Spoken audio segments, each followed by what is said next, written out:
Bom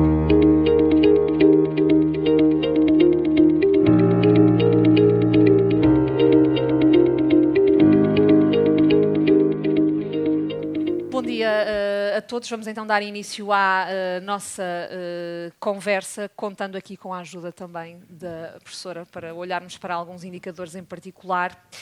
Eu gostaria de começar precisamente pelo Dr. Eduardo Castela, porque é o pai da telemedicina em Portugal e, portanto, gostaria de perceber primeiro consigo, Sr. Doutor, qual é que é a percepção que tem sobre a evolução do país na adoção das novas tecnologias em saúde.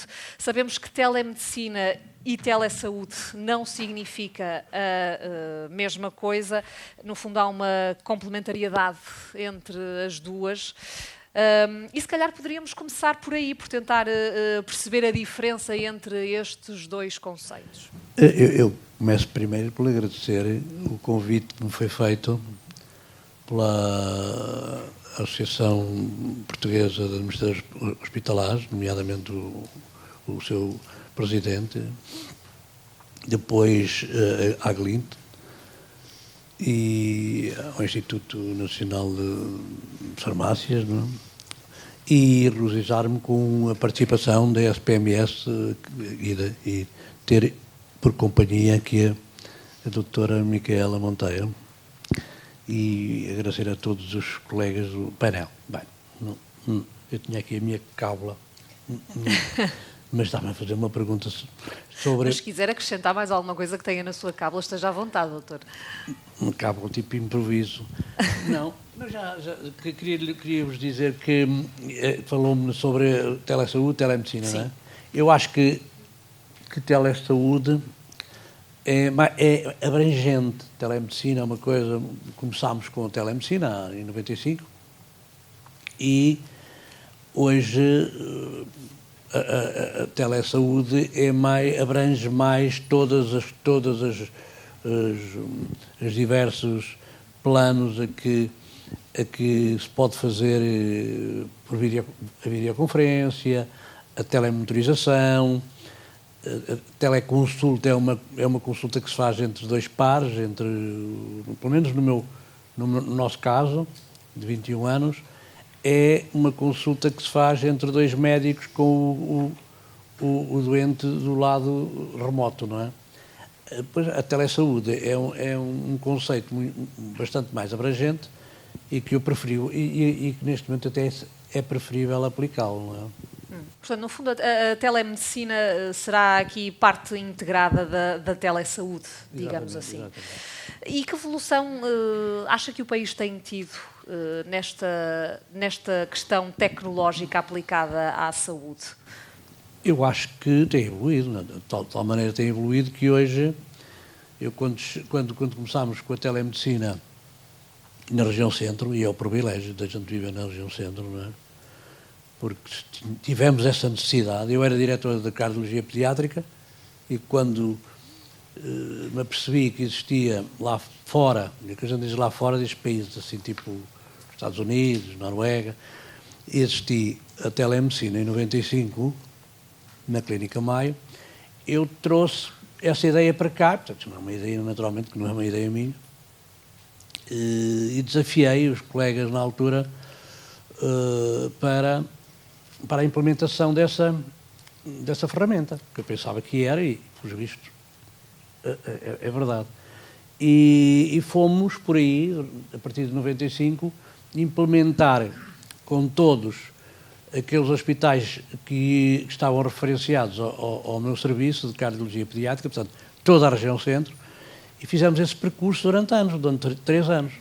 Fomos aos hospitais, por nossa iniciativa, com muitos velhos de Restelo, na altura, bastantes, muito mais do que aqueles que acreditavam na telemedicina. Estou a falar de 95. E implementámos em cada hospital, e com sessões de esclarecimentos, explicar-lhes exatamente, que sessões de esclarecimento já é um forte meu, que vem antes do 25 de Abril, e meus e dos meus colegas, meus companheiros da altura, e fomos por aí, para a Covilhã, para Castelo Branco, Aveiro, Viseu, Leiria, Guarda, etc. E implementámos essa noção que nós tínhamos que podíamos criar um serviço de cardiologia do tamanho do mundo, neste caso, do tamanho da região centro. Criar condições a todas aquelas crianças que nascessem fora do grande centro, que era Coimbra, sei que Coimbra é um grande centro, igualdade de acesso à saúde, neste caso a cardiologia pediátrica, e uma coisa extremamente importante, que é a minha especialidade, e aquilo em que eu me habituei a trabalhar e a aperfeiçoar, que foi a cardiologia fetal. Na altura era uma coisa que não existia. Eu tinha estado fora do país durante bastante tempo. É sempre muito tempo estar fora de Coimbra, mesmo que seja só por um dia. Mas eu estive muito tempo, anos fora, e a aprender cardiologia fetal. E, portanto, montámos a cardiologia fetal também. E criámos com os obstetras da região centro, com os cardiologistas adultos, com os pediatras, uma cadeia de profissionais que nos faziam, do lado lá da guarda, ou de outro hospital, enviar imagens iguais àquelas que nós podíamos receber nas consultas tradicionais. Portanto, isso há 20 anos, de facto, foi uma mudança bastante marcante. Há 20 anos atrás corríamos muitos riscos, não é? Falou aí, professor, nos velhos do Restelo, e já agora deixe-me introduzir também aqui já alguns dos resultados que a professora Teresa nos apresentou. O barómetro mostra que 75% das instituições inquiridas têm pelo menos um projeto já implementado na área da telesaúde. Portanto, estamos a falar de cerca de 25% de velhos do Restelo, será isso ainda? Acha que estes números refletem de facto a realidade, pela experiência que tem também na altura quando deu esse passo para a introdução da telemedicina? Parece-lhe números realistas, 75% já das instituições com esta tecnologia? Claro que 75% é um ótimo número para um país como o nosso, não é? Se calhar à frente de muitos outros neste aspecto. Mas uma coisa são projetos, outra coisa são percursos estabelecidos. Uma coisa é um colega que no seu local de trabalho faz telemedicina durante um tempo e acaba por, quando se vier melhor ou se desentusiasmar, acabar com a telemedicina do local. Outra coisa é criar um serviço de telemedicina. Por exemplo, no Centro Hospitalar Universitário de Coimbra, há um serviço de telemedicina de 20 anos em que toda a gente faz telemedicina como fazem outras consultas tradicionais. E, portanto, falar em projetos não é exatamente aquilo que eu estou a falar. Eu estou a falar de um ritual de consultas regulares, semanais, com todos os hospitais, há 21 anos. Por exemplo, hoje está-se a fazer cardiologia pediátrica ou cardiologia fetal no Centro Hospitalar Universitário de Coimbra, e isto, eu já não estou lá. Portanto, isto já não é uma iniciativa só apenas sua, de alguém que tem o tal projeto, mas é uma coisa que acabou por ficar completamente enraizada. Uma das coisas que peca aqui um bocado nesta implementação da telemedicina, isto não é uma crítica, mas é de facto uma constatação, é que o importante é que haja adesão do serviço de todos os utentes, de todos os trabalhadores, dos profissionais, desde os secretários, desde os médicos, dentro do próprio serviço. Projetos é um bocado diferente. E se calhar mais à frente já poderemos falar um pouco dessas barreiras, dessa reticência que muitas vezes leva a que haja, ou possa haver pelo menos um projeto ou dois, mas não seja uma prática tão recorrente. No fundo é essa a ideia que está aqui a transmitir. Vamos dar aqui também abrir o painel a outros oradores. Dr. Ricardo Mestre, peço-lhe sim, que tenha aí o microfone à mão. Vamos também olhar para outros números que foram adiantados pela professora Teresa. Em concreto, em relação aos hospitais do Serviço Nacional de Saúde, apenas 25% prestam cuidados de telemonitorização, apesar de haver um incentivo com o contrato de programa à implementação destes programas de telemonitorização remota.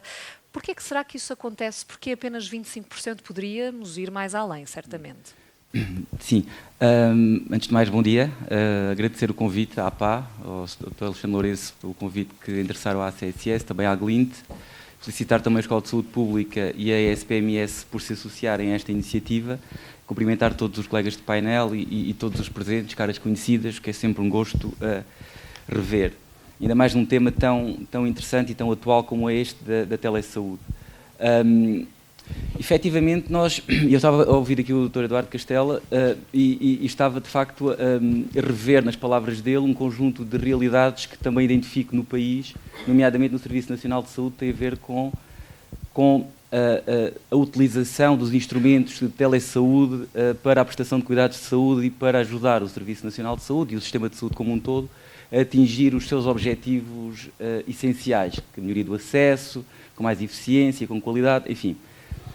E, de facto, eu, ao ouvir as palavras do Dr. Eduardo Castela, pensava naquilo que tem sido o trajeto que tem sido feito em Portugal nesta área e neste trajeto muito baseado em projetos, em situações que vão sendo criadas e soluções que vão sendo criadas nas instituições, nos hospitais, neste caso concreto, muito baseados naquilo que é a liderança clínica da implementação da solução, ou seja, projetos que foram nascendo com liderança clínica, num conjunto de profissionais visionários que encontraram forma de resolver os problemas de acesso, muitas vezes, dos cidadãos às suas respostas, que construíram um conjunto de soluções que permitiram tornar sustentáveis estes projetos e que garantiram, dessa forma, a resposta para aquela população.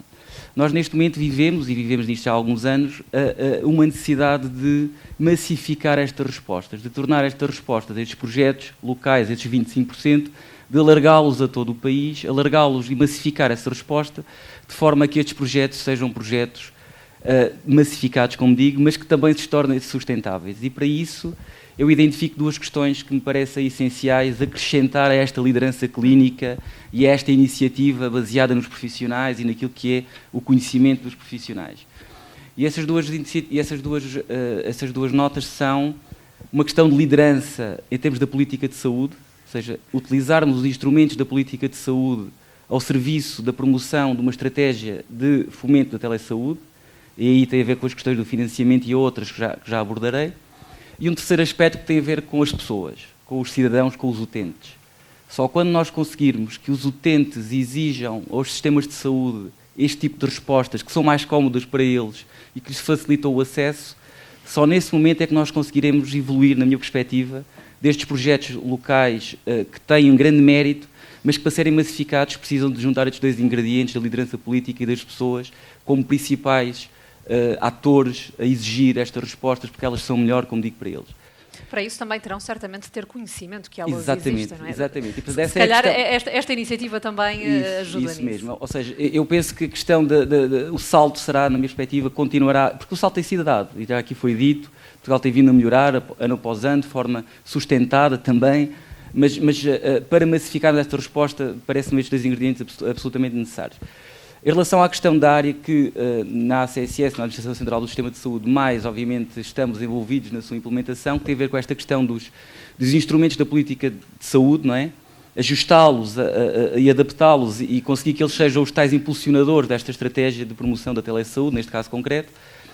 Deixar aqui 4 ou 5 pontos que me parecem absolutamente necessários que continuem a ser aprofundados. O primeiro tem a ver com o financiamento e com a contratualização. Efetivamente, já há alguns anos que no âmbito dos contratos de programa dos hospitais introduzimos incentivos financeiros para promover a telesaúde, seja no âmbito das teleconsultas, majorando a atividade que é feita nos hospitais, já desde 2012, 2013, por aí que é feito este incentivo, ou seja, o Estado paga melhor uma consulta feita por telemedicina do que uma consulta presencial. Isso é um incentivo forte a que possa ser fomentada esta resposta. Mas também no âmbito da telemonitorização, mais recentemente, vários programas de insuficiência cardíaca, DPOC, status de infarto agudo no miocárdio, ou seja, um conjunto de modalidades de pagamento que incentivam as instituições a fazer esta resposta. E, portanto, eu acho que este é um caminho que tem que ser aprofundado. Mas não chega. Pode não ser ainda suficiente. Não chega. Porque, como vimos, esta percentagem é ainda muito baixa, sim, mesmo existindo esse incentivo. Na minha perspectiva, penso que faz falta continuar a aprofundar os outros instrumentos da política de saúde, nomeadamente A questão dos modelos de governação e de prática clínica, ou seja, a telesaúde, os instrumentos de telesaúde, na minha perspectiva, têm de passar a ser um fator normal daquilo que são os modelos de prestação de cuidados. Fazer essa evolução, trazendo para dentro destes modelos de prestação de cuidados as tecnologias e aquilo que elas proporcionam. Mas também não chega, é preciso as infraestruturas. Eu vi ali há bocadinho, uma das principais questões tem a ver com as infraestruturas tecnológicas, tudo aquilo que é, e muitas vezes até instalações e equipamentos com algumas adaptações que são necessárias. Esse é um terceiro fator que me parece importante. E há mais 2 ou 3, os próprios sistemas de informação, que têm que continuar a evoluir no sentido de serem facilitadores e de se ajustarem àquilo que é esta dinâmica de promoção da telesaúde. E depois talvez mais 2 áreas que me está agora aqui a recordar, que têm a ver com a própria formação dos profissionais de saúde, a governação clínica, ou seja, os profissionais de saúde, de forma massificada, deixem-me voltar a utilizar a expressão, percebem e têm de continuar a perceber cada vez mais que os instrumentos da telesaúde são importantes para que eles consigam atingir os seus objetivos assistenciais e de prestação de cuidados de saúde. Portanto, esta questão da formação e da governação clínica a partir dos profissionais é absolutamente essencial. E, para terminar, talvez a questão da regulação, porque muitas vezes, mesmo em termos de regulação, as práticas clínicas, as práticas assistenciais andam mais rapidamente do que as normas, do que os regulamentos, e ainda bem, muitas vezes, não é? Eu falo por mim que trabalho numa instituição que essencialmente tem muitas funções de regulação e de normalização, mas ainda bem que assim é, e portanto precisamos também que a regulação e a normalização acompanhem esta dinâmica e seja também ela um instrumento facilitador. E portanto, vários desafios, temos um caminho, parece-me, também já aqui foi dito, até por quem tem autoridade para o dizer, um caminho que deve orgulhar o país, mas também devemos ter consciência que é preciso continuar a apostar nesse caminho e aprofundar. Até porque é fácil à partida medir o impacto que a telesaúde pode ter na sociedade, na área da saúde em Portugal. Há de facto aqui benefícios claramente identificados. Dr. Daniel Ferreira, vamos também olhar para algumas questões em concreto, relacionadas mais também com a sua área, a cardiologia. Já aqui foi dito a importância, referida à importância da telesaúde, da telemonitorização, sobretudo em doentes com problemas crónicos. Aí é fácil identificar também os benefícios destas tecnologias. Muito obrigado. Naturalmente, agradecer o convite à Sociedade Portuguesa de Cardiologia, transmitir aqui em público os cumprimentos do Presidente da Sociedade, o professor Vítor Gil, que não, por uma questão de agenda não pôde estar presente, e que me pediu, por ser o coordenador do grupo de estudos recentemente criado de saúde digital dentro da Sociedade de Cardiologia, para estar aqui presente. E isto conduz-me já a um comentário sobre uma das barreiras identificadas neste estudo, que eu cumprimento a professora e toda a sua equipa pelo estudo. Uma das barreiras identificadas, que é a literacia dos profissionais de saúde, e não só dos profissionais de saúde. Eu penso que esta é o barómetro do que é que pensam os administradores hospitalares, mas também dos doentes, da literacia de saúde. E porque na Sociedade de Cardiologia temos esta preocupação, criámos um grupo de estudos próprio para se dedicar a estes temas e para de alguma maneira, melhorar a literacia dos cardiologistas, dos sócios da sociedade nesta área. Isto faz-me lembrar sempre aquela frase do que é o Big Data, não é? Toda a gente fala, que é como o sexo dos jovens, não é? Toda a gente fala, toda a gente diz que faz, ninguém sabe bem o que é, mas toda a gente diz que faz. E é um bocadinho isto, toda a gente diz que está muito interessada na telesaúde, toda a gente está muito interessada na inteligência artificial, e o conceito do que é inteligência artificial às vezes é um bocadinho baralhado, porque chama-se a inteligência artificial, é muita coisa que não o é, e é um bocadinho para melhorar a literacia dos profissionais que nós criamos este grupo de estudos. E em cardiologia temos esta preocupação, até por aquilo que, e agora respondendo à sua pergunta, porque de facto em cardiologia temos muitas doenças. O coração é um gerador de dados, e uma das coisas que nós precisamos é de falar com os cientistas dos dados. Nós somos médicos, ou somos enfermeiros, ou somos técnicos, alguns são administradores hospitalares, mas depois precisamos dos cientistas dos dados e, de facto, nós precisamos falar com eles e precisamos ter uma linguagem comum.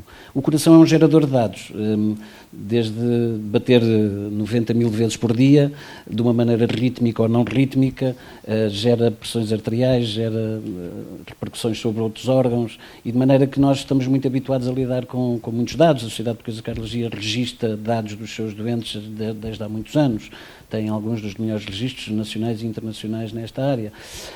E, portanto, e depois temos doenças crónicas, que são facilmente monitorizáveis à distância. Tudo isto com muitas reservas, apesar de tudo. Facilmente porque não é barato, Os projetos são tão poucos que os conseguimos individualizar e chamar-lhe as pessoas pelos nomes, quando deveria ser uma prática generalizada, até porque os ganhos de saúde são óbvios. Às vezes são projetos caros, mas têm vindo a ficar mais baratos ou ainda não? Claro, as tecnologias, quanto mais as adotarmos, mais baratas elas ficam, isso é verdade com todas as tecnologias e aqui também. O que nós temos às vezes é dificuldade em saber o que é que vamos medir, porque medir alguns parâmetros fisiológicos pode não ser difícil. Hoje em dia, com 2 elétrodos, eu consigo ver o ritmo cardíaco do doente à distância de um continente. Mas depois o que é que nós medimos? É rehospitalizações, ganhos económicos na saúde, é isso que nós medimos. E depois temos resultados conflituais. Em cardiologia, por exemplo, na insuficiência cardíaca, que é uma área que é sempre falada nestas coisas, nós temos estudos a dizer que aquilo é de facto custo-efetivo e outros a dizer que não é custo-efetivo. Porque se calhar não estamos a selecionar bem os doentes. Os doentes que nós convidamos para serem monitorizados à distância, geralmente são os mais info-incluídos, que não são necessariamente os mais graves ou os que mais têm ganhos.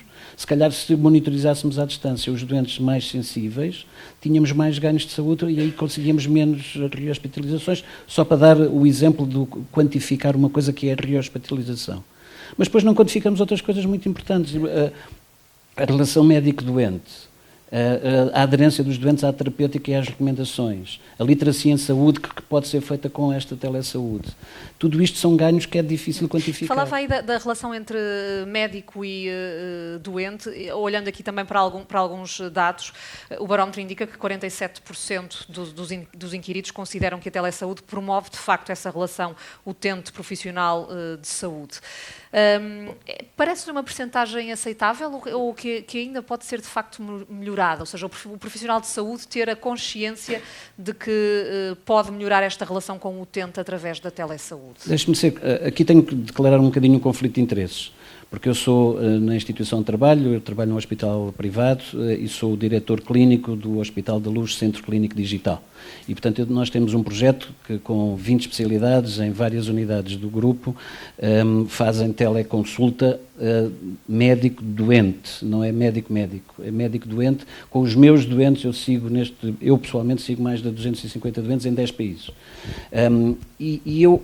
Pode ser uma visão, é a minha visão, até porque tenho aqui o conflito de interesse até sobre o diretor clínico, mas em boa verdade, deixe-me que esse dogma de que isto interfere, há ali uma barreira, há ali um ecrã entre o médico e o doente, já existe ecrã no consultório presencial que se calhar interfere mais. Nós acreditamos que olhamos mais para os doentes à distância do que se for ali presencial. Mas temos que o provar e estamos a tentar prová-lo exatamente com um estudo de investigação, a tentar provar isso mesmo. Mas deixe-me dizer que o grau de satisfação dos doentes para este projeto é enorme. E isso mede-se pela vontade que eles têm que as consultas sejam sempre à distância, e nós dizemos que não podem ser. De vez em quando nós queremos ver o doente presencialmente e eles ficam chateados, querem que seja à distância. Mas deixe-me dizer-lhe o seguinte, eu deixo-me partilhar o que o Dr. Ricardo Mestre há pouco disse, uma visão que eu partilho em absoluto. Até aqui a maior parte dos projetos que estamos a falar de telesaúde servem para colmatar insuficiências do serviço de saúde.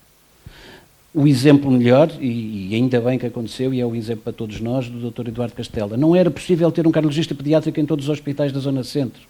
Não era possível ter em Cabo Verde, onde ele tem projetos. Eles não têm. E então colmatamos uma insuficiência desta maneira, que na altura foi muito criativa, hoje devia ser generalizada, porque as provas estão aí. Mas o que eu acho que vai fazer o drive da implementação da adoção da telesaúde vão ser os doentes. Os doentes é que nos vão dizer que, quando os doentes puderem optar, eu quero ser seguido pelo grupo de insuficiência cardíaca de Santa Maria, que tem um projeto que me monitoriza à distância, quando as pessoas, da mesma maneira que hoje, já não vão ao banco e fazem no seu computador, já não vão às finanças e fazem no seu computador, os doentes vão exigir que, para as doenças crónicas, querem falar com o seu médico à distância, sem ter que se deslocar ao hospital. E, portanto, eu acho que vão ser os doentes os maiores drivers da adoção da telesaúde. Mais do que propriamente os próprios médicos a levar para a frente e depois esse projeto. Esse é outro dogma. Os médicos não gostam da telesaúde. Gostam. Os médicos querem aquilo que for melhor para os doentes. Foi assim que a gente aprendeu na faculdade, essa é a nossa motivação. O que for melhor para os doentes é isso que a gente gosta de fazer. Quando isto é melhor para os doentes, quando ficar bem demonstrado que é melhor para os doentes, nós vamos atrás. Os médicos não têm barreiras psicológicas desse tipo. Há depois algumas instituições que têm barreiras dogmáticas, não pode ser, tem que ter exame físico em todas as consultas. Não é verdade.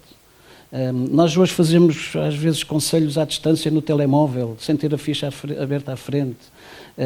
Fazemos por e-mail, que é um sistema altamente pouco seguro e intrusivo. Nós podemos fazê-lo de uma maneira sistematizada, organizada, com uma consulta exatamente igual à presencial, só que é feita à distância.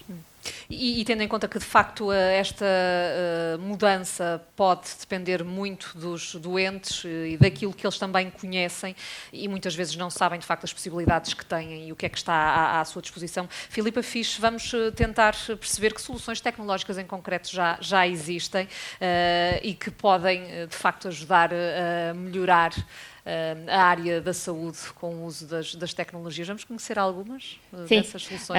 Em primeiro lugar, bom dia a todos e gostaria de agradecer à equipa fantástica que esteve por trás deste barómetro. Foram meses altamente trabalhosos, difíceis, reuniões com muita discussão pelo meio, mas foi um trabalho que chegou a uma conclusão e, portanto, muito profícuo. E, portanto, agradecer à equipa da GLINT, da APA, da Escola Nacional de Saúde Pública e aos Serviços Partilhados do Ministério da Saúde que deram o seu apoio institucional a esta iniciativa. Quando falamos em tecnologia, hoje em dia, cada um de nós está... o nosso modelo de relacionamento foi modificado e alterado pela tecnologia. Portanto, cada um de nós, hoje em dia, não sai de casa sem o telemóvel. Mesmo nas situações mais difíceis, nós queremos estar conectados e queremos ter tecnologia. Portanto, a capacidade que nós temos de processamento hoje em dia num telemóvel é gigante. E utilizamos isso no nosso dia-a-dia, no retalho, na banca. A saúde, hoje em dia, tem de ser vista, e todo o ecossistema da saúde tem de ser visto com tecnologia. Não podemos falar de saúde e depois de tecnologia. Portanto, temos que garantir que saúde e tecnologia vão a par. E temos de olhar para o ecossistema como um todo. Já falámos aqui vários exemplos, o Dr. Daniel, o Dr. Ricardo Mestre e o Dr. Eduardo Castela, sobre vários projetos e que muitos deles estão a ganhar massa crítica, mas nós queremos escalar da fase de piloto para uma escala de adoção global. É esse o objetivo e este barómetro também traduz que telesaúde e inteligência artificial já são termos que hoje em dia correm no léxico dos administradores hospitalares e, portanto, já temos ganhos nessa matéria, mas temos que efetivamente transformar o ecossistema para que, neste caso concreto, a telesaúde, e a telesaúde tem de ser vista desde a fase da saúde, e portanto o nome telesaúde vem daí, eu acho que temos que pensar que queremos gerir primeiro a saúde e só depois a doença, e temos que utilizar cada vez mais tecnologia desde a fase saudável e utilizar as instituições que assim promovem o nosso bem-estar, e todos nós hoje em dia nos preocupamos com o bem-estar, com as corridas que fazemos, com o exercício que praticamos, e portanto daí eu acho que vem a primeira adoção da telesaúde, e portanto aí temos toda a tecnologia disponível.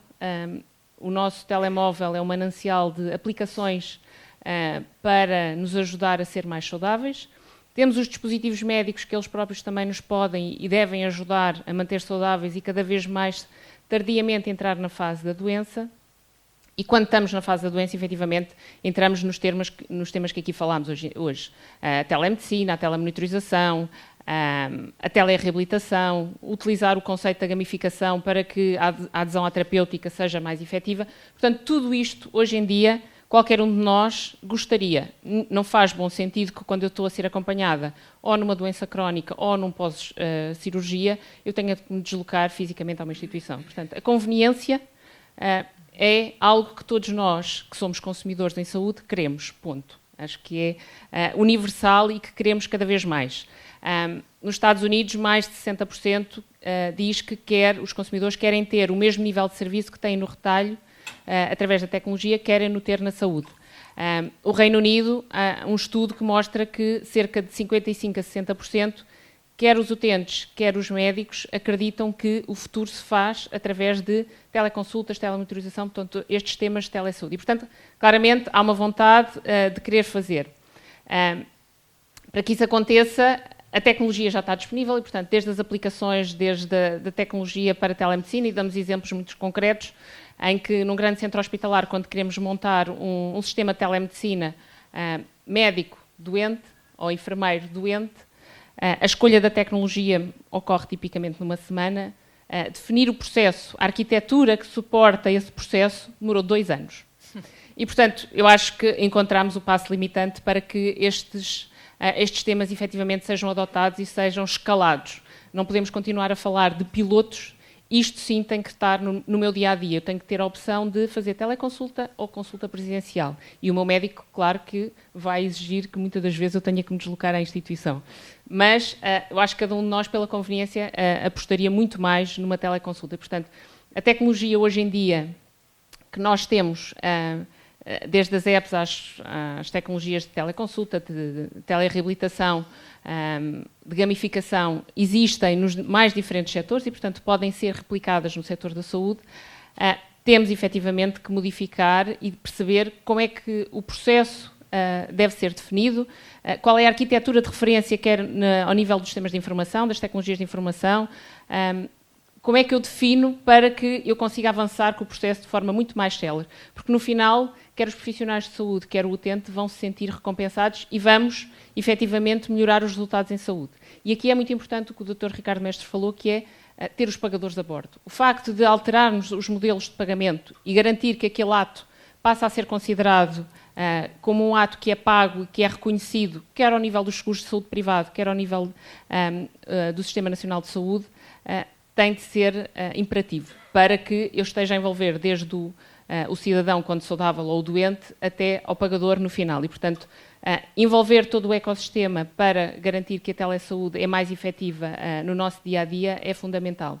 E, como dizia Einstein, repetir a mesma experiência nas mesmas condições e esperar resultados diferentes é de loucos e, portanto, acho que algo tem que ser feito, a tecnologia está cá, temos de modificar as condições com que a testamos e a adotamos.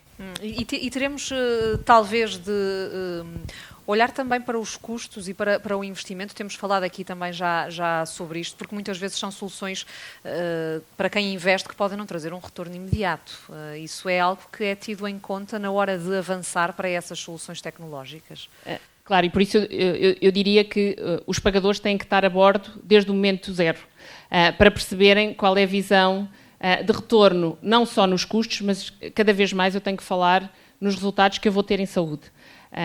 Se eu conseguir gerir uma doença crónica, já na fase da doença, como é óbvio, de forma remota, evitando episódios de urgência, evitando internamentos, estou a conseguir que o sistema retorne, quer em termos de custos, quer em termos de resultados em saúde, porque a população vai estar mais saudável e estou a resolver também problemas que hoje em dia nós temos e ouvimos constantemente nas notícias. Falta de camas, falta de profissionais de saúde. É impensável termos camas para todos, para uma população que está cada vez mais envelhecida. Portanto, a única forma é de quebrarmos as paredes dos hospitais e chegarmos até casa de cada um de nós, que é onde gostamos de estar, e sermos monitorizados à distância.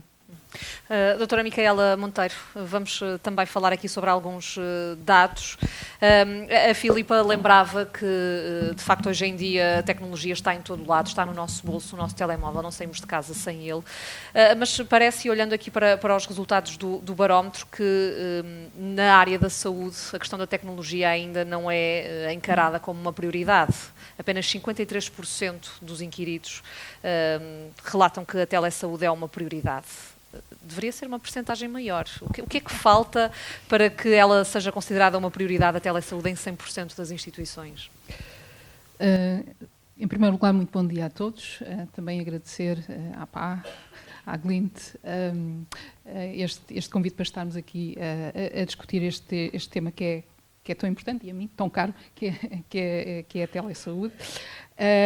Só antes de responder à sua pergunta, comentar aqui algo que a doutora Filipa Fisch mencionou e que tem a ver realmente com a sustentabilidade,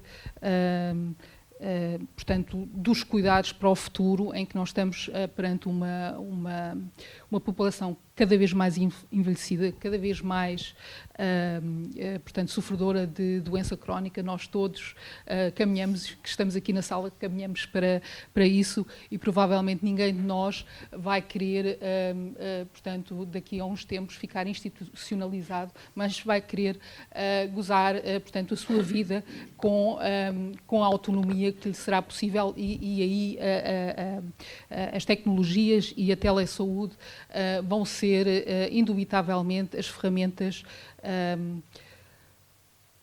provavelmente mais importantes para realmente suportar estes novos modelos. E eu tive a oportunidade de estar numa conferência internacional em Londres há uns meses atrás, e estava lá a falar um CEO de um grande grupo hospitalar, e menciono isto porque estamos aqui numa reunião promovida pela APA, e o que ele visionava para o seu grupo era para que eles estavam a trabalhar, que no hospital apenas ficariam as cirurgias major, o grande trauma, os cuidados intensivos e os casos altamente complexos. Tudo o resto ia ficar fora do hospital.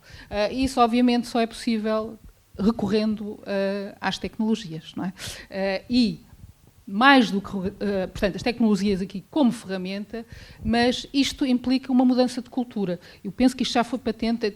Eu acho que nós estamos aqui, não podíamos estar mais de acordo naquilo que estamos a falar, não é? A tecnologia é uma alavanca, sim senhora, ela tem que servir o propósito, tem que ser fácil de utilizar, tem que ser pagável, tudo isso é verdade, mas isto passa principalmente por uma mudança de cultura.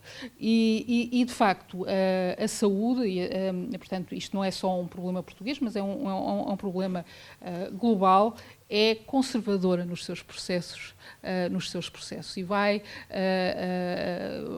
portanto, vai em pequenos passos, mas ela está a mudar. Isso é. Mas conseguimos perceber o porquê de ser conservadora? É a própria resistência dos médicos a uma mudança? É o quê? Bem, ela não é. Nós sabemos que ela não é conservadora em certos aspectos, que é na adoção de novos tratamentos, de novas técnicas de diagnóstico, mas nós sabemos que, portanto, entre haver uma guideline publicada ou uma nova terapêutica adotada, em que até há evidência dela ser eficaz, passam muitos anos, portanto, 7, 10 anos. O Daniel provavelmente assinará por baixo. Ou seja, isso também tem a ver, digamos, com a cautela, uma cautela saudável que nós temos que ter quando tentamos fazer as coisas diferentes na saúde. Mas também depois temos, obviamente, aqui outras questões que, no meu entender, pesam. A saúde é algo, portanto, caro, não é? Portanto, que custa, que consome muito dinheiro, e os passos que são dados, obviamente, pelas administrações, são passos que são que eles querem cautelosos, e ainda, portanto, há um risco que quando se mudam os processos, ou quando se mudam a maneira que estamos a fazer, há um risco que se corre, por exemplo, na telemonitorização, que já foi frisada aqui. Portanto, há estudos que evidenciam os seus benefícios, mas também há estudos em que houve projetos de telemonitorização que não resultaram, não é? Portanto, nós estamos numa fase em que há um risco de avançar, portanto, há aqui um medo. Diria que a barreira poderá ser, por exemplo, os custos de implementação, que obrigam a essa cautela. Eu acho que é um medo de apostar, porque nós fazemos investimento todos os dias na saúde, nós temos que escolher, não é? Há um medo de apostar. Eu queria só aqui mencionar um exemplo, que é um exemplo de telemonitorização na Unidade Local de Saúde do Alto Minho. Portanto, na DPOC. Portanto, começou há alguns anos, e eles começaram com 24 doentes incluídos.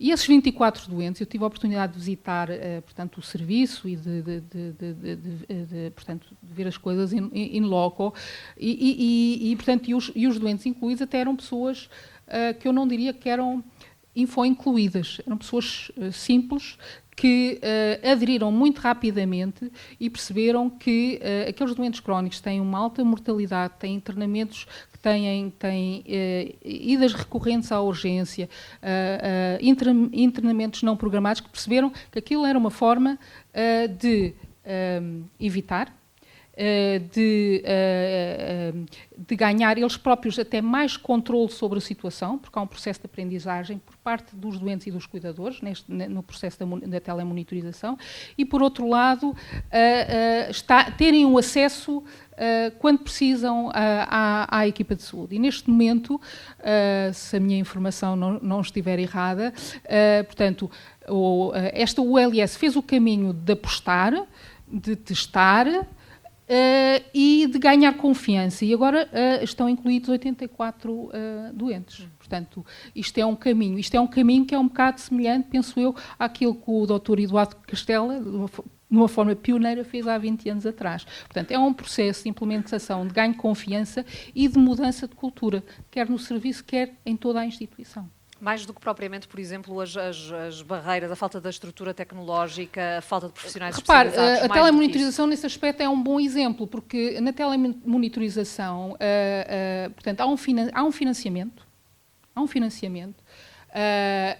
Portanto, o hospital pode escolher a tecnologia que vai usar, portanto há um acordo quadro onde as empresas concorrem e a contratação é através deste acordo quadro, ou seja, não tem que recorrer mandatoriamente a um sistema, portanto há escolha,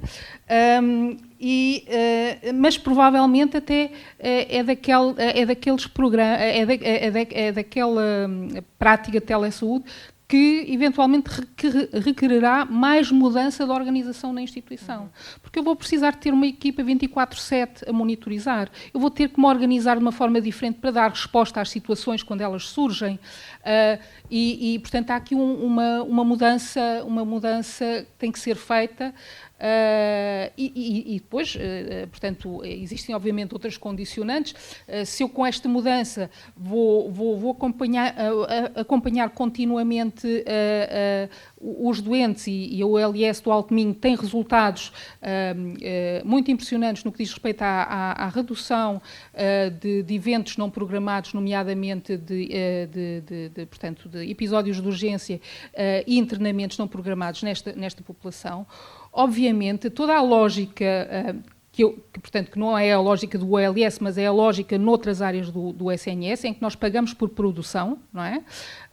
No fundo, o que nós estamos a tentar é evitar que a necessidade dessa produção ocorra, não é? Dos episódios. Portanto, ou seja, isto é uma mudança de todo o sistema, não é? Que vai ter que suportar isso.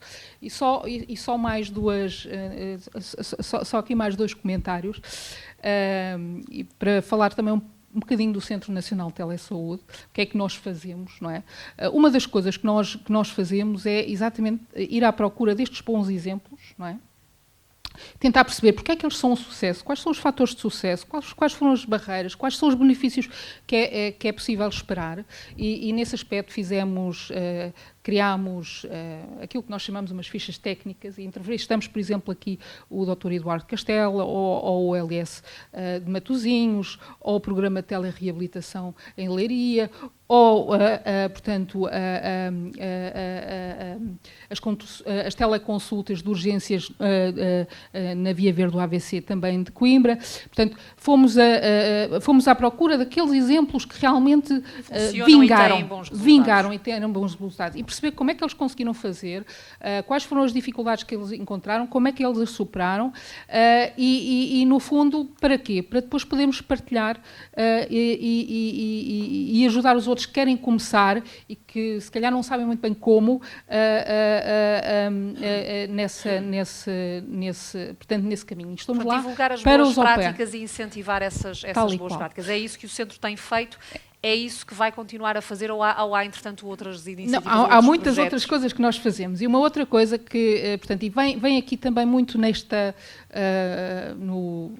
encaixa-se muito bem aqui na lógica deste encontro. Nós, na semana passada, tivemos a oportunidade de apresentar a nossa proposta para um Plano Estratégico Nacional da Telesaúde, portanto, à tutela. E esse Plano Estratégico Nacional da Telesaúde é alguma coisa que nós fizemos de uma forma muito colaborativa. Nós entrevistámos 50 stakeholders, portanto, stakeholders institucionais, peritos em telesaúde, porque o praticam portanto, no campo. E aí, portanto, tentámos perceber a percepção dos vários stakeholders, tentámos criar aquilo que é uma visão comum daquilo que é a telesaúde e o que é que pode ser a telesaúde no futuro, quais são os benefícios que nós vamos querer,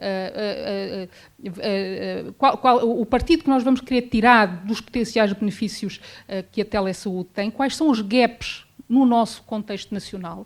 E aqui o Dr. Ricardo Mestre já os sistematizou por temas: a governação, a tecnologia, a tecnologias de infraestruturas, a segurança e privacidade, a regulamentação, enfim, a interoperabilidade dos sistemas, enfim, todo o financiamento, e a partir daí depois criar linhas estratégicas, medidas concretas, com ações concretas que possam ajudar a suportar este caminho que todas estas instituições estão a fazer. Calmo já. Eu vou passar novamente aqui a palavra ao Dr. Eduardo Castela. Obrigada, Dra. Micaela Monteiro. Dr. Eduardo, porque tem sido referido constantemente o exemplo daquilo que aconteceu há 20 anos. E eu queria voltar a ouvi-lo sobre isso e sobre esse exemplo daquilo que fez.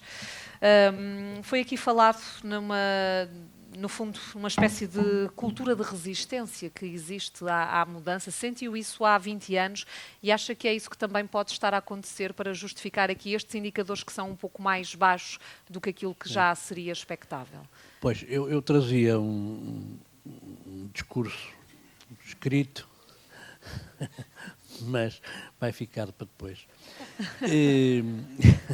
Mas pode ir buscar aí ideias que acho importantes, obviamente. E, de facto, primeiro, queria, antes de passar a responder, queria dizer que a oportunidade do barómetro, nesta altura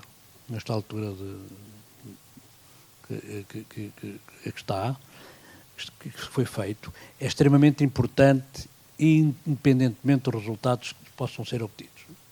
Eu acho que é uma iniciativa de louvar e, sobretudo, que a Associação Portuguesa de Administradores Hospitalares conseguiram criar, à volta deste barómetro, um núcleo de entusiastas e de pessoas que defendem a telemedicina. Tirando isto, eu diria que, em relação àquilo que eu falei dos velhos de Restelo, eu tenho-vos a dizer que, com a experiência que nós conseguimos, experiência quando falo em 95, agora é trabalho. Em 2006, o centro hospitalar de Trás-os-Montes, portanto, o Hospital de Vila Real, Régua, etc., quis entrar neste projeto. Fez o curto-circuito ao Porto e começámos a ver, desde 2006, consultas regulares, semanais, e são das maiores consultas que nós temos, com o Hospital de Vila Real.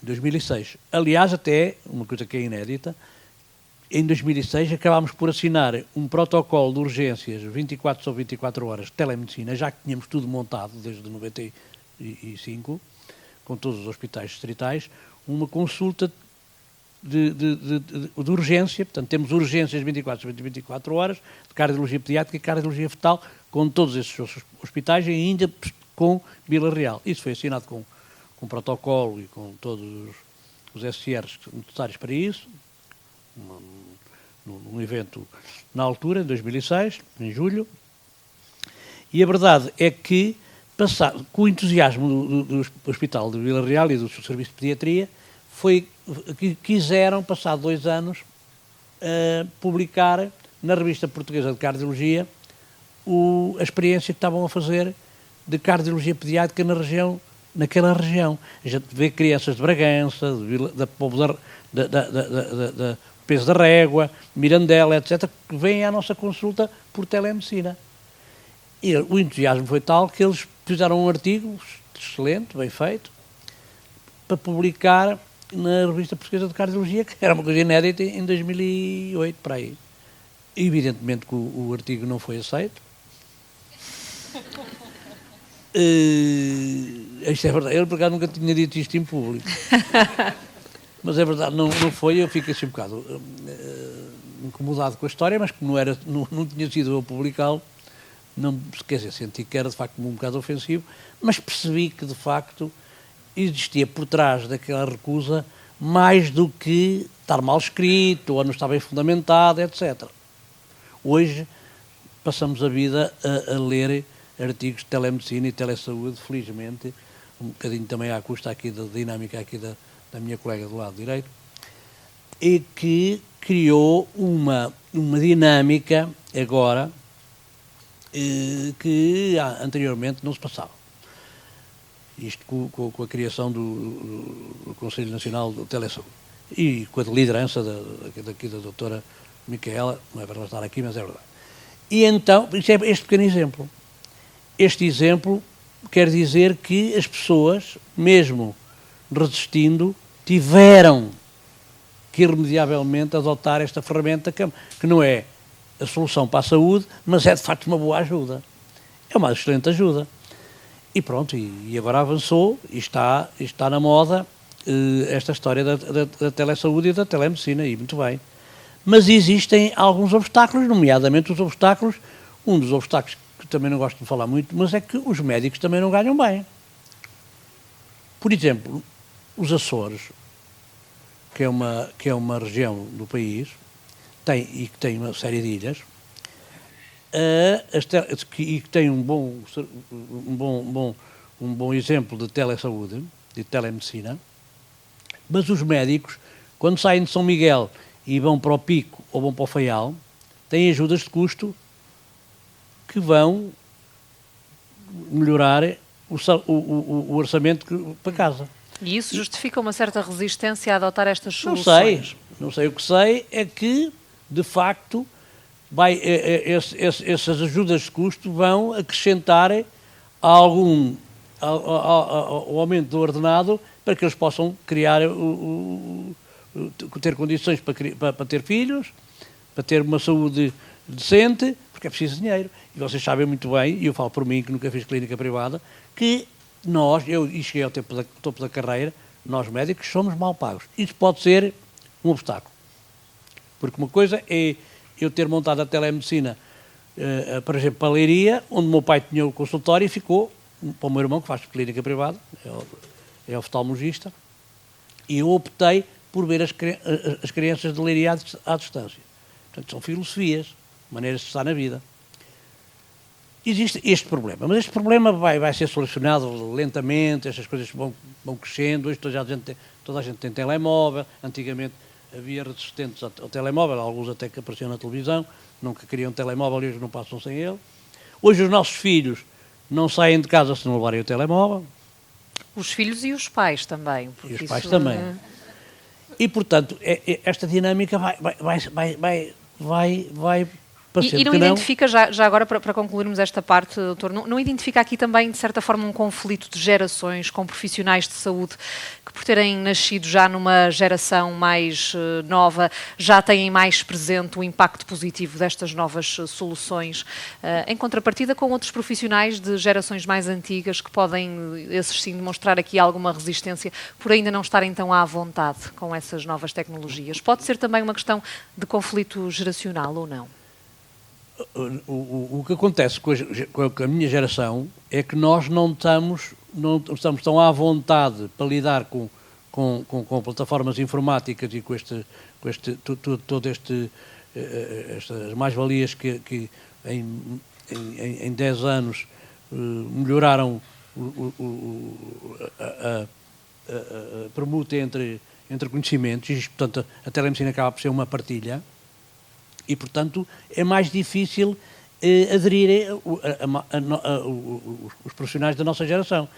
Mas há uma coisa que é um desafio também. Por outro lado, é extremamente importante que as plataformas informáticas e, portanto, a ferramenta que vai servir a telemedicina seja facilitadora para o profissional e não seja um complicómetro. Eu tenho, por exemplo, eu sou o promotor interno da telemedicina, apesar de já estar reformado, mantiveram-me este cargo pro bono, naturalmente, mas com muito gosto e que me dá muito prazer em continuar à frente no CHUC, que é um centro hospitalar grande, como vocês sabem. Mas isto, tenho desabafos de alguns colegas, por exemplo, o telerastreio é de facto extremamente importante. E existem exemplos extremamente conseguidos já há alguns anos, nomeadamente no norte do país, etc. A doutora Micaela sabe isso melhor que eu. Mas, por exemplo, no meu centro hospitalar, eu tenho até tenho aqui, mas não vou estar a amassar-vos com isto, o problema do telerastreio, portanto, os doentes que vêm e é obrigatório agora, não é? E não sei se isso não seria um bom exemplo de dar um empurrão a outras especialidades para aderirem à telemedicina, portanto, proposto por lei. Mas, por exemplo, este colega portanto, do Serviço de Dermatologia do Centro Hospitalar Universitário de Coimbra, e já andamos a pressionar há anos, direi mesmo há anos, tem tido dificuldades em se implementar, e as consultas de telerastreio, já tinha dito isto à doutora, não se estão a desenvolver, o que era excelente. Um doente com um processo de uma patologia da pele, deixasse de deslocar-se da consulta, ter que vir a Coimbra e ver na Pampilhosa da Serra. Mas, de facto, a ferramenta, os registros são maus. As fotografias são de péssima qualidade e a grande maioria, isto não é, eu tenho aqui, posso entregar até à doutora Micaela para ver. Porque estou empenhado, de facto, acho que é uma boa solução na dermatologia. Mas não resulta, e não resulta exatamente porque a plataforma, por exemplo, as plataformas que eles utilizam não registam, ao contrário da nossa, não registam as consultas no sonho ou no S-clínico. E, portanto, a duplicação de um colega, do Zé Pedro, dermatologista do CHUC, vai ter que fazer, registar na plataforma, que é difícil, e depois vai ter que passar para o S-clínico ou para o sonho, dependendo. É um caso que certamente se insere naquela questão das barreiras mais relacionadas com as infraestruturas e aquilo que atrapalha, por assim dizer. Com a própria ferramenta. E, portanto, a nossa geração, como tu estava a dizer, não está tão familiarizada com estes novos processos e com estas ferramentas, e, portanto, pode, de alguma maneira, mas não é isso. Eu acho que é preciso aderir lentamente, não é? É preciso aderir lentamente. As coisas fazem-se. Eu estou a falar que em 95 comecei a fazer as diligências, eu e os meus colegas, diligências com todo o apoio porque tínhamos necessidade de implementar, porque felizmente a nossa região é uma região em que se vive sossegadamente. Por exemplo, aqui em Lisboa. Em Lisboa, de facto, custa-me um bocado perceber porque a telemedicina não está tão implementada, não é? Porque, de facto, eu para chegar de casa do meu filho aqui, demorei quase 2 horas. E era na mesma cidade. E a telemedicina pode facilitar esse deslocamento. E no fundo é isso que é importante também, e já aqui foi dito, tentar alimentar também a confiança dos profissionais de saúde e dos próprios utentes nestas soluções. Nós estamos praticamente a avançar para o final do tempo que temos disponível. Ainda assim, eu queria deixar aqui uma pergunta geral para cada um responder. No fundo, tentarmos antecipar aquilo que pode ser o futuro nesta área, perceber que ganhos é que o país pode ter nos próximos anos, se de facto as entidades de saúde priorizarem a adoção da telemedicina. Dr. Daniel Ferreira, no caso, por exemplo, das doenças cardiovasculares, estamos a falar da principal causa de morte em Portugal. A adoção destas práticas de uma forma mais constante poderia ajudar a inverter essa situação, ter aqui ganhos também do lado da prevenção, por exemplo?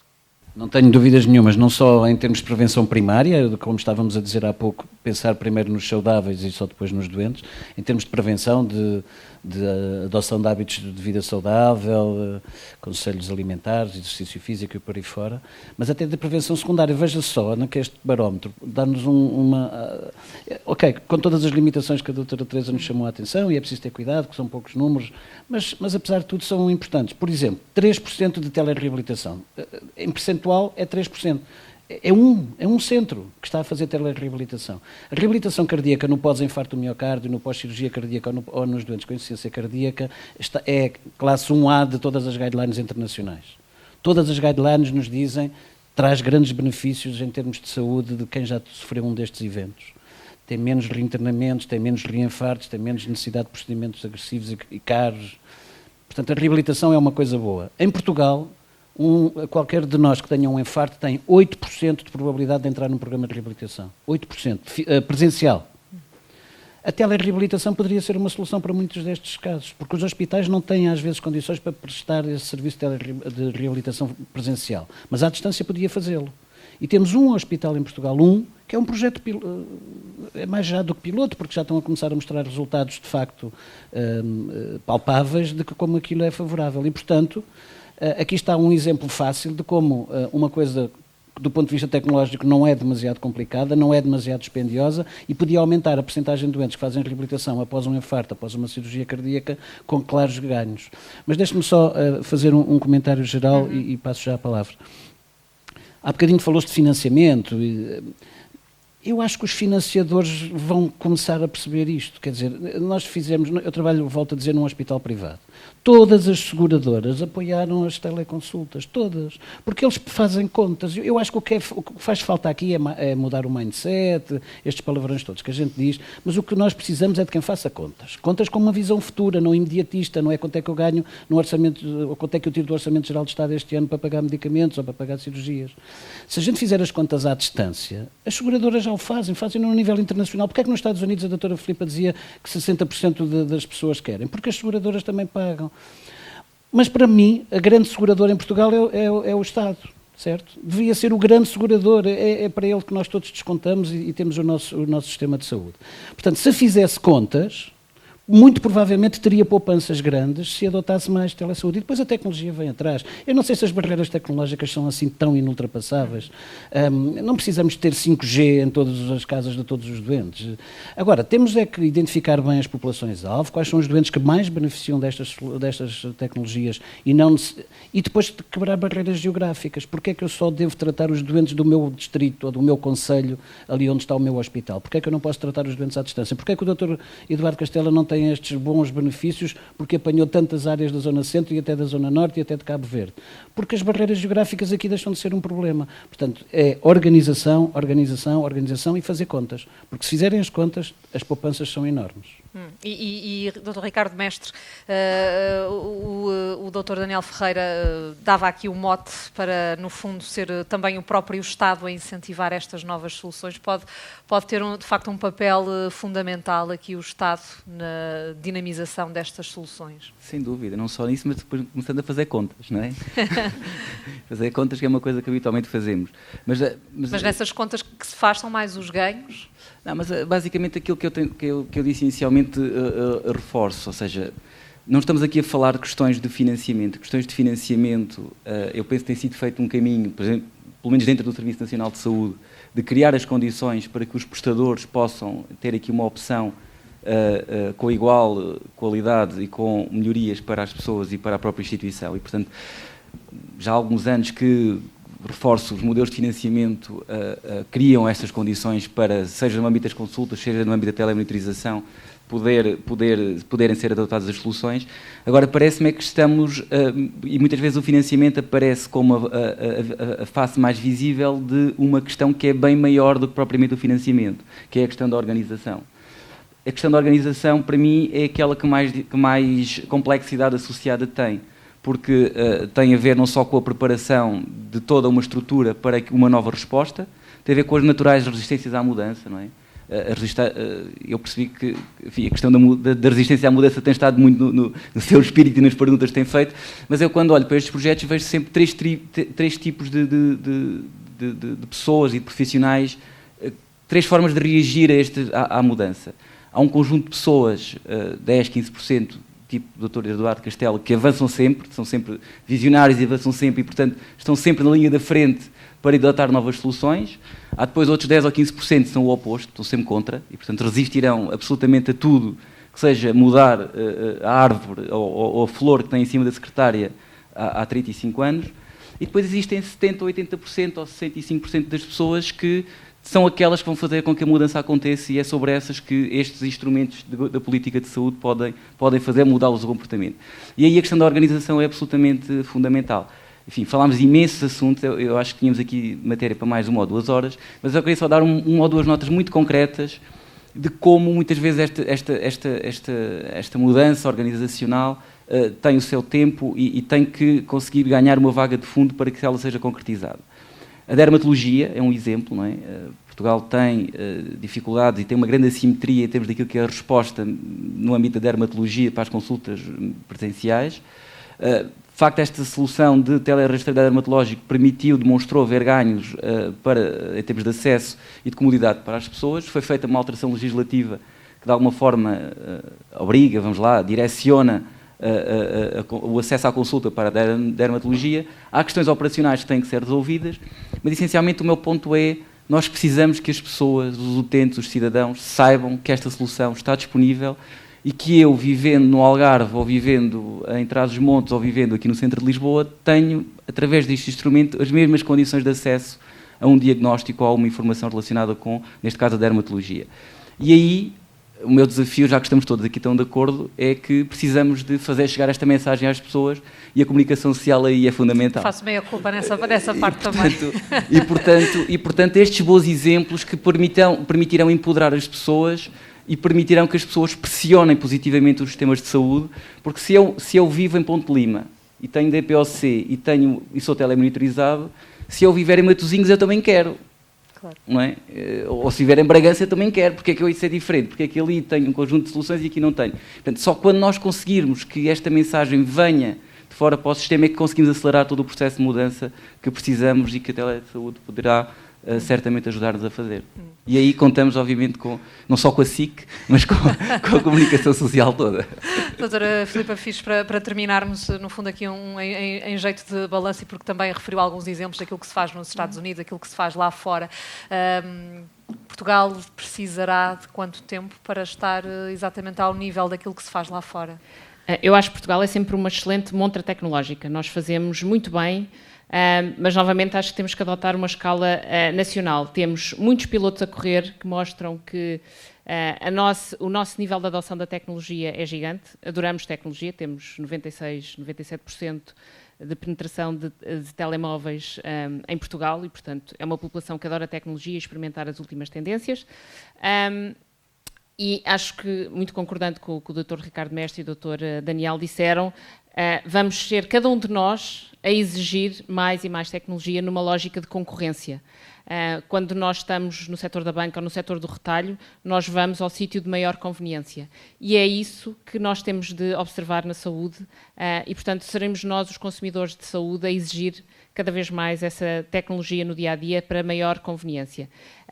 Tendo assente que a única forma de mudarmos a forma como hoje em dia nós temos a qualidade de vida nos anos em que somos mais velhos só pode mudar através da tecnologia. Não vamos ter hospitais para todos, não vamos ter profissionais para todos e, portanto, a única forma é adotarmos mais e da melhor forma a tecnologia. Já temos bons exemplos e, portanto, não temos de ter medo de copiar e adotar da melhor forma o que se faz bem dentro de Portugal e fora de Portugal. Portanto, esta lógica de perceber onde funciona e como é que foi implementado é a melhor forma para garantir que fazemos um rollout muito rápido para o país e que espelhamos para fora o que de bem conseguimos fazer internamente.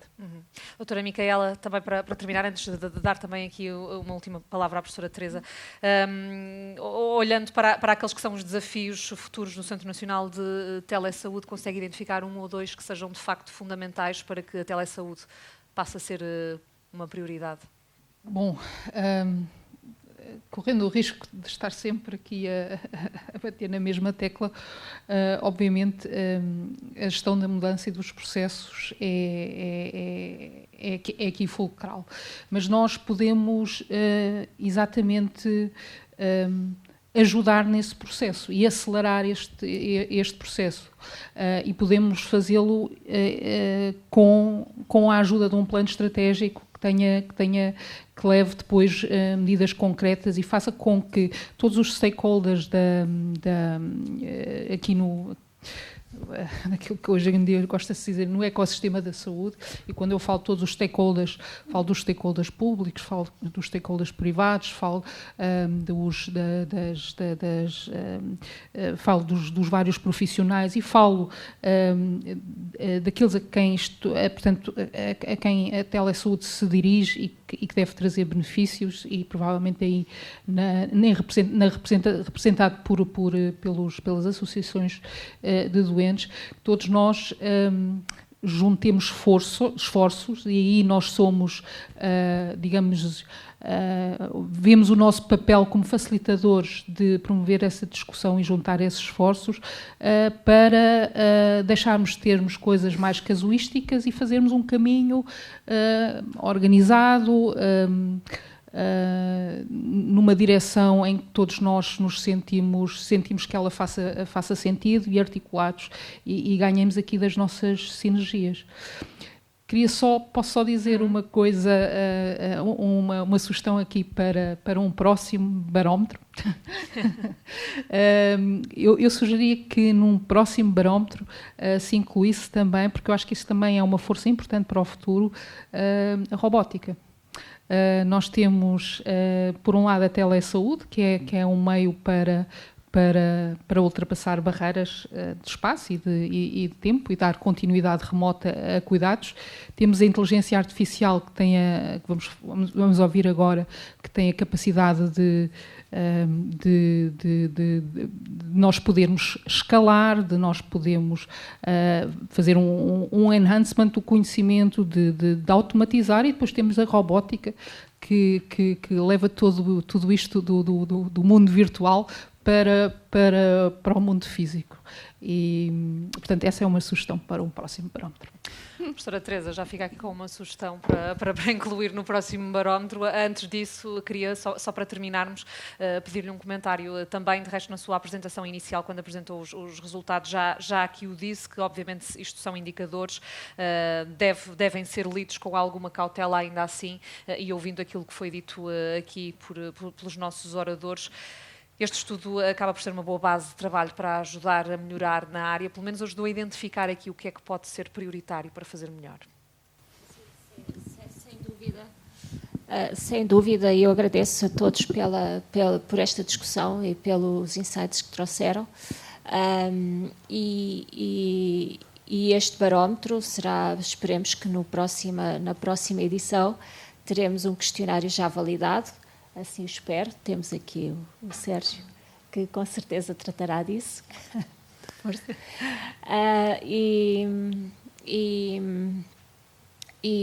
Portanto, esperemos que seja uma boa base para no futuro conseguir influenciar não só os profissionais, mas também os doentes, e que consigamos também com isto começar a trazer cada vez mais pessoas interessadas neste tema e que tenham a capacidade de pôr estes projetos no terreno. Como disse aqui o Dr. Eduardo, disseram um pouco todos, não é?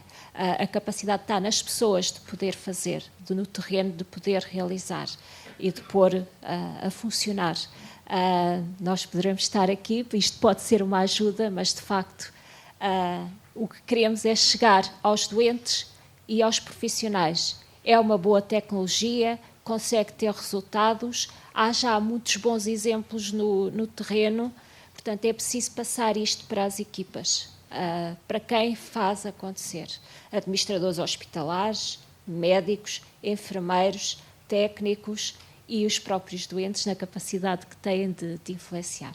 Muito obrigada. No fundo, acabou por nos ajudar aqui a fazer a conclusão daquilo que foi debatido na última hora. Há, de facto, ganhos mais do que identificados da adoção da telesaúde. Já se está a fazer muito em Portugal, ainda falta fazer muito mais, é certo.